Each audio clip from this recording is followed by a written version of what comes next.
গত 20 জুন বাংলাদেশ চিটাগাং থেকে স্বামী রাজীব কুমার দেবকে নিয়ে তার স্ত্রী মনীষা চৌধুরী চিকিৎসার জন্য কলকাতা যেতে ত্রিপুরাতে এসেছেন। ত্রিপুরাতে এসে বিলোনিয়া যাবার জন্য উদয়পুর ব্রহ্মা বাড়িতে গাড়ির জন্য অপেক্ষা করছিলেন। সে সময় একটি ইকো গাড়ি এসে তাদের দুজনকে নিয়ে বিলোনিয়ার উদ্দেশ্যে রওনা হয়। ভাড়া হিসেবে দুজন 100 টাকা দিয়ে দেন চালককে।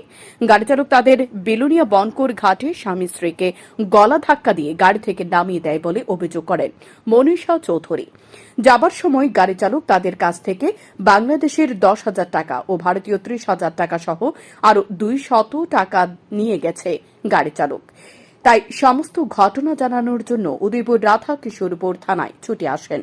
রবিবার রাধাকিশোরপুর থানায় লিখিত অভিযোগ দায়ের করেন বাংলাদেশ থেকে আগত মনীষা চৌধুরী। পুলিশ মামলা হাতে তদন্ত শুরু করেছে। বাংলাদেশ থেকে আসা স্বামী স্ত্রী এখন চিকিৎসা না করে আবার বাংলাদেশে চলে যাবেন। গাড়ি চালকের বিরুদ্ধে কঠোর শাস্তিরও দাবি জানায় দম্পতি। বাইট শান্তন টিভি। কি হয়েছে আপনার সঙ্গে? আমাকে বর্মাবাড়ি থেকে একটা ইকো গাড়ির ড্রাইভার, ছোটো গাড়ি আর কি, আমি বাসের জন্য অপেক্ষা করতেছি, বিলোনিয়াতে যাব। তো বিলোনিয়াতে যাওয়ার জন্য ওই ইকো গাড়ির ড্রাইভার এসে আমাকে ডেকে নিয়ে গেছে, বলে যে আপনাদেরকে ওখানে বিলোনিয়া নিয়ে যাওয়া হবে। আমাদেরকে বন করে নিয়ে নামাই দিছে। ওখান থেকে আমাদেরকে মানে গলা ধাক্কা দিয়ে যেরকম নামাই দিয়ে ওরকম করে নামাই দিচ্ছে, বলে যে আপনারা এখানেই নামেন।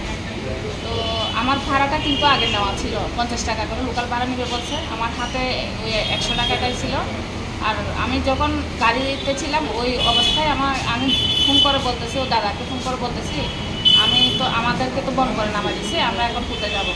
বলতে ওখান থেকে মোটর স্ট্যান্ডে চলে আসো। তো আমি ড্রাইভারকে বলতেছি মোটর স্ট্যান্ড তো চিনি না, বললে এরপর তো তাড়াতাড়ি ওঠেন। আমাদেরকে ধাক্কা দিয়ে নামাই দিচ্ছে, দুর্ব্যবহার করতেছে। ওই যে ড্রাইভার, টিকুর ড্রাইভারটা ধাক্কা দিয়ে যেরকম করেন দুর্ব্যবহার করে আমাদেরকে, মানে ওরকম করে নামাই দিচ্ছে ওখানে।